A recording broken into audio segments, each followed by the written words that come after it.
Gotcha. Hello everyone, and welcome to my review of the Iceborne beta. That's right, this is the third and the last one before Iceborne launches, and we get to fight the flagship monster, Velkhana. Velkhana, she's very frosty, and she's very much covered in ice.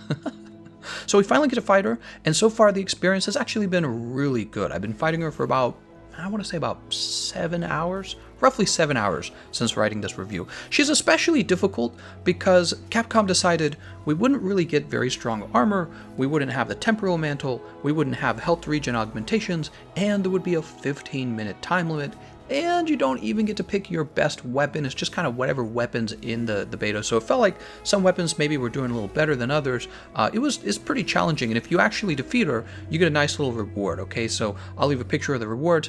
I don't really, it's not like a big deal. The only thing that I'm curious about is the scale. I don't know if the scale is worth anything. Maybe it's just for crafting armor, or maybe it's like a token and a prize. I have no idea. So yeah, she's feeling pretty difficult. I think she felt more difficult than the average monster fight in the base game. I bet you're all out there right now trying to take her down for the first time. Be sure to do it in multiplayer, in my opinion. Number one, because there's 5 lives, not 3. So your team is actually allowed to make more mistakes than average. Also because if everyone's clutch clawing her, you're going to get much better hit zone values on her body, meaning you're going to do a lot more damage to her. So I think she is easier in the fight. Also, I noticed she can only kind of focus on one player at a time for most of her moves. Her tail, for example, is really deadly. Well, she can only kind of pick one of you at a time, so the other 3 get to attack while the one guy's getting poked with the tail. So that's just a quick tip. Maybe I'll do a little combat guide or something like that if you guys really want it. Let me know in the comment section. So I'm going to talk about the things that really impressed me in the fight. Number one, and it's the most important thing, lots of new moves. For example, she freezes the ground. She has this move where she freezes the ground in a circle, and then if you're standing on top of that, your character just kind of flops around for a while, and she's like, oh yeah, I'm gonna stab you with my tail now. So she like gets the little finishing thrust on you, and it's pretty damaging. Yeah, so I like that. That's a new move. He's got me. I'm not even gonna try. Boink. Another one, she drops projectiles on top of you. I think she's the first monster to do that. She does some kind of special roar. I don't really know what's causing the icicles to fall, but it's really clever because it punishes you if you backed out of the fight and then you slowed down. So for example, if you back out of the fight and then you try to sharpen your weapon, she's going to drop icicles on you, and these are going to do damage and interrupt your sharpen. This is really disruptive, and she calls them on top of all the players in the fight, I'm pretty sure. She'll drop like 1 or 2 of them, right? Another thing I really like about her is the new ice wall. So we've seen beams before, beam style attacks. We've seen them in Monster Hunter World base game. In fact, we've got the Cove Beam. I think she has a move very similar to the Cove Beam. She has a Sweeping Beam. It's a fairly fast Sweeping Beam. You got that on like Valhazak. But one thing you don't have is a beam that's creating these walls. And the walls are really interesting because A, you can't see behind them. B, you can't pass through them. You can attack, you can try to break them. And then C, once they've broken the first time, they actually break twice. Once they've broken, you can actually roll on them and use them as a means to do like an aerial attack, right? So this is a really interesting interaction, and for me that's really what sells a game, is the interaction that you have with the game. Story mode is not so important to me. Art is kind of important, I would say, and then most importantly, it's just got to be fun. That's the most important. That's my rule when I'm grading a game, is it's got to be fun. It doesn't. I think developers, they get like ideas about what fun is, or ideas, hey, this sounds cool, but when you actually pick up the game and play it, it's got to be fun. Is Velkhana fun? I think she is. I think she's actually a lot of fun. I think one of the things I really noticed about her is something I felt from a different game that you guys know I've played a lot of, the Dark Souls series. I actually felt some mental fatigue after fighting her for a while. So I used to play a lot of PvP over the Dark Souls, and one of the ideas I realized was when you're playing a lot of PvP is your brain gets tired, right? You're trying so hard to defeat the other player. With perfectly timed rolls and perfectly timed attacks and perfect spacing, that your brain, after you do that for like an hour, it literally starts to get tired, right? And one of the things I think video games do poorly a lot of the time is they offer you fights against AI where you never feel that fatigue.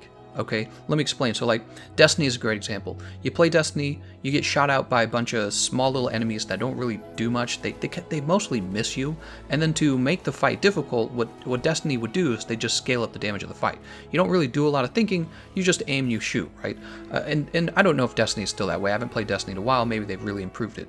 Alright, but that was one of the problems with Destiny. I really didn't like the AI. Velkhana's like the opposite of that. So Velkhana's constantly forcing you to have to think about perfect iframes, your spacing, item management, being able to eat without, taking one more hit from her.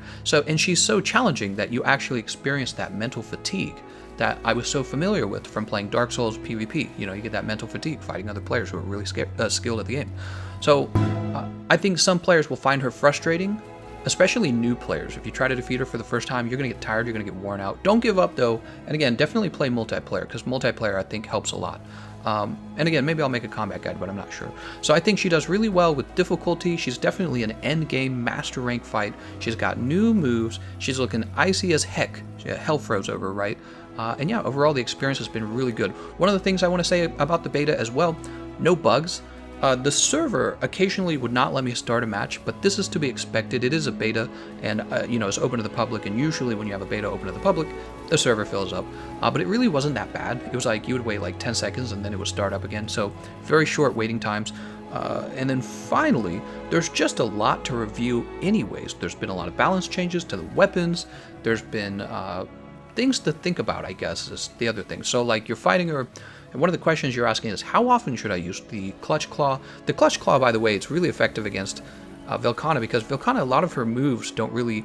So when a monster uses a running attack, and Velkhana does have a running attack, that monster will knock you off if you're latched onto them, right? We knew this because of the switch axe in the past, right? You couldn't really get away with using the switch axe because the monster would start to run, and then that run would knock you off. So Velkhana is almost designed to let you use the Clutch Claw a lot, because she doesn't run as often. She runs if you get under her belly, and then she runs.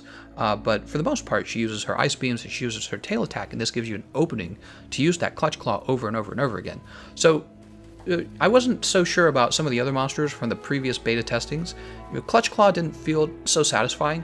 Against her, she almost seems designed for the Clutch Claw to work effectively on her, and it actually was a lot of fun. So Clutch Claw is cool on her, and like I said, you're asking how often should I be using Clutch Claw in order to get optimal DPS out on her for my moveset. But you're asking other questions too, like what are the changes to my weapons like? How do I like the interaction with the Clutch Claw on my weapon?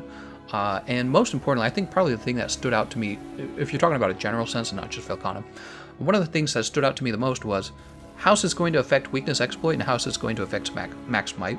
So those moves, I'm thinking, have really been nerfed. Okay, when we first heard the news in Developer Diary, was it number 2? That they're changing weakness exploit to give you 30% affinity, 50% if she's been hurt by the Clutch Claw or a body part has been hurt by the Clutch Claw, and then max might only activates if you've been standing still for a little while. I thought, we'll figure out how to play around that. But really getting into this beta again, I don't think you're going to play around it. Okay, you're going to injure like one body part on the monster, maybe two body parts on the monster, and then what's going to happen is weakness exploit is great on those parts, but you're not always going to get to hit those parts. That's the truth. So a lot of the times weakness exploit is only going to be proccing for 30% affinity, and this is going to totally change your damage output with crit boost. It's going to totally change your effectiveness of Master's Touch as well. And the other thing, maximum might. Seeing how often Velkhana was forcing me to roll and to run, I can tell that max might's really only going to work on maybe like a bowgun.